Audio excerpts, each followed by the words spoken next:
नमस्कार दोस्तों, स्वागत है आपका वनडे एग्जाम सेंटर में। दोस्तों, आज के वीडियो में हम लोग दीनदयाल उपाध्याय गोरखपुर विश्वविद्यालय गोरखपुर के बीए थर्ड सेमेस्टर हिंदी का जो पेपर है, जिसका नाम है हिंदी निबंध नाटक एवं नवीन गद्य विधाएं, और जिसका पेपर कोड है HND 201F।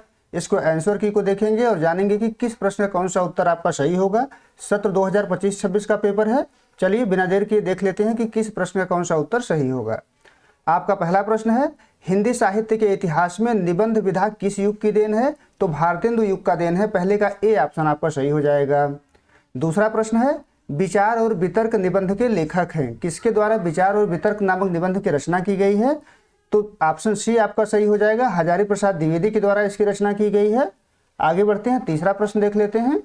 तीसरे प्रश्न में आपसे पूछा गया है कि भारत वर्षोन्नत कैसे हो सकती है? निबंध में राजे महाराजों को किससे छुट्टी नहीं मिली? तो पूजा, भोजन, झूठी गप, इन सभी से छुट्टी नहीं मिली है। तो डी ऑप्शन आपका सही हो जाएगा, उपरोक्त सभी। चौथा प्रश्न है, इसमें आपसे पूछा गया है कि साहित्य जन समूह के हृदय का विकास है। कथन किसका है? किसके द्वारा यह कथन कहा गया है? तो यह कथन बालकृष्ण भट्ट के द्वारा कहा गया है। चौथे का सी ऑप्शन आपका सही हो जाएगा। पांचवा प्रश्न देख लेते हैं। इसमें आपसे पूछा गया है कि बालकृष्ण भट्ट किस पत्रिका के संपादक थे? तो बालकृष्ण भट्ट जो है हिंदी प्रदीप नामक पत्रिका के संपादक थे। पांचवें का बी ऑप्शन आपका सही हो जाएगा। आगे बढ़ते हैं, छठा प्रश्न देख लेते हैं। छठे प्रश्न में आपसे पूछा गया है कि द्विवेदी युग में साहित्यकारों ने किस प्रकार की रचनाओं को प्राथमिकता दी? तो सामाजिक और राष्ट्रीय चेतना से युक्त रचनाओं को प्राथमिकता दी है। तो छठवें का बी ऑप्शन आपका सही हो जाएगा।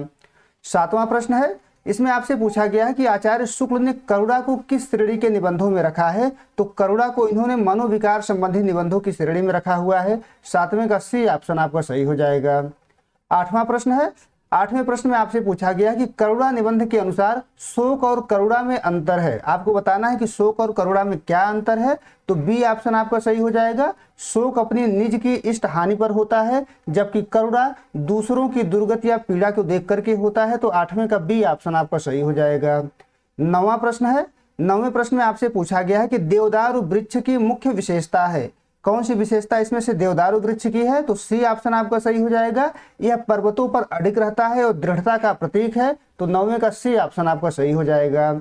दसवां प्रश्न है, दसवें प्रश्न में आपसे पूछा गया है कि मुक्तिबोध के अनुसार सौंदर्यानुभूति की सबसे बड़ी विशेषता है। तो आत्मबद्धता से मुक्त जो है सौंदर्यानुभूति की इनके अनुसार सबसे बड़ी विशेषता है। तो 10वें का सी ऑप्शन आपका सही हो जाएगा। 11 नंबर प्रश्न है, इसमें आपसे पूछा गया है कि मुक्तिबोध का साहित्यिक दृष्टिकोण किस वाद से प्रभावित था? तो मार्क्सवाद से प्रभावित था। सी ऑप्शन आपका 11 का सही हो जाएगा। आगे बढ़ते हैं, 12 नंबर प्रश्न है। इसमें आपसे पूछा गया है कि मेरे राम का मुकुट भीग रहा है। निबंध में मुकुट किसका प्रतीक है? तो मुकुट जो है श्रेष्ठ सांस्कृतिक मूल्यों और मर्यादा का प्रतीक है। सी ऑप्शन आपका 12 का सही हो जाएगा। 13 नंबर प्रश्न है, इसमें आपसे पूछा गया है कि संस्कृति का शेषनाग निबंध में लेखक ने किस लोक संस्कृति की चर्चा की शुरुआत की है? तो ग्रामीण संस्कृति की चर्चा की शुरुआत की है। 13 का डी ऑप्शन आपका सही हो जाएगा। 14 नंबर प्रश्न है, इसमें आपसे पूछा गया है कि भारतेंदु जी का कौन सा नाटक एक प्रहसन है? तो वैदिक हिंसा हिंसा न भवत, यह एक प्रकार का प्रहसन है। 14 का डी ऑप्शन आपका सही हो जाएगा। आगे बढ़ते हैं, 15 नंबर प्रश्न देख लेते हैं। इसमें आपसे पूछा गया है कि जयशंकर प्रसाद का कौन सा नाटक नारी मुक्ति की समस्या पर केंद्रित है? तो ध्रुवस्वामिनी नाटक जो है नारी मुक्ति की समस्या पर केंद्रित है। 15 का सी ऑप्शन आपका सही हो जाएगा। 16 नंबर प्रश्न है, इसमें आपसे पूछा गया है कि अंधेर नगरी नाटक में महंत ने अपने शिष्यों को किस नगर में जाने से मना किया था? तो अंधेर नगरी में जाने से मना किया हुआ था। सी ऑप्शन आपका 16 का सही हो जाएगा। 17 नंबर प्रश्न है, इसमें आपसे पूछा गया है कि अंधेर नगरी नाटक में गोवर्धन दास को फांसी क्यों दी जा रही थी? तो बहुत मोटा हो गया था खा खा करके, इसलिए फांसी दी जा रही थी। तो 17 का बी ऑप्शन आपका सही हो जाएगा। 18 नंबर प्रश्न देख लेते हैं। इसमें आपसे पूछा गया है कि पांडे बेचन शर्मा उग्र की आत्मकथा का शीर्षक है। तो इनकी आत्मकथा का शीर्षक था अपनी खबर। सी ऑप्शन आपका 18 का सही हो जाएगा। 19 नंबर प्रश्न में आपसे पूछा गया है कि अपनी खबर आत्मकथा का प्रकाशन वर्ष है। तो 1960 ईस्वी में यह प्रकाशित हुआ था। 19 का जो है डी ऑप्शन आपका सही हो जाएगा।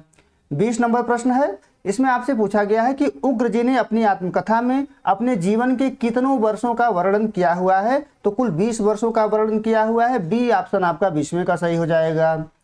21 नंबर प्रश्न है, प्रेमचंद घर में जीवनी की लेखिका हैं, तो इस जीवनी की लेखिका प्रेमचंद की पत्नी शिवरानी देवी हैं, तो सी ऑप्शन आपका 21 का सही हो जाएगा।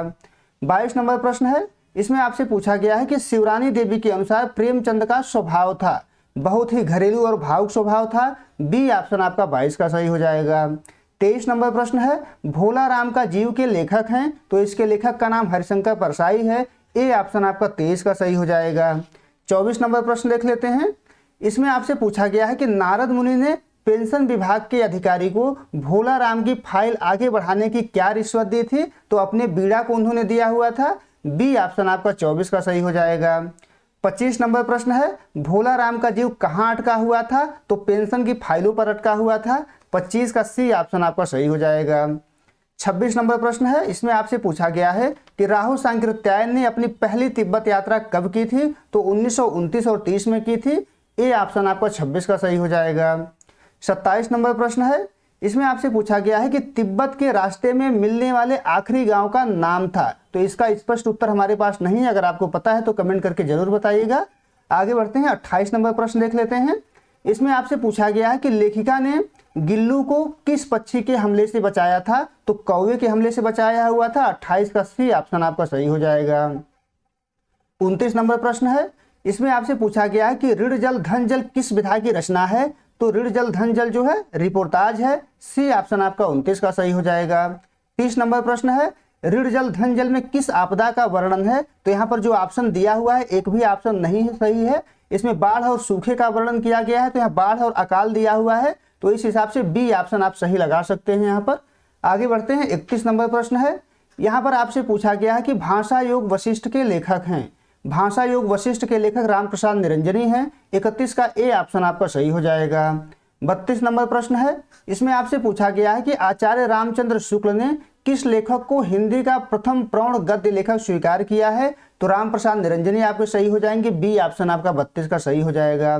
33 नंबर प्रश्न है, राजा भोज का सपना के लेखक हैं, तो इसके लेखक का नाम है राजा शिव प्रसाद सितारे हिंद, सी ऑप्शन आपका 33 का सही हो जाएगा।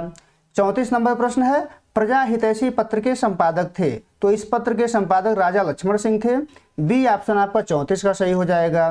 35 नंबर प्रश्न है, इसमें आपसे पूछा गया है सुखसागर के लेखक हैं, तो सुखसागर के जो लेखक हैं उनका नाम है मुंशी सदा सुखलाल, बी ऑप्शन आपका 35 का सही हो जाएगा।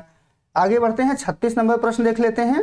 इसमें आपसे पूछा गया है कि किस लेखक का संबंध फोर्ट विलियम कॉलेज से नहीं है, तो बालकृष्ण भट्ट का संबंध फोर्ट विलियम कॉलेज से नहीं है, 36 का सी ऑप्शन आपका सही हो जाएगा। 37 नंबर प्रश्न देख लेते हैं, इतिहास तिमिर नाशक के लेखक हैं, तो इसके लेखक का नाम है राजा शिव प्रसाद सितारे हिंद, 37 का डी ऑप्शन आपका सही हो जाएगा।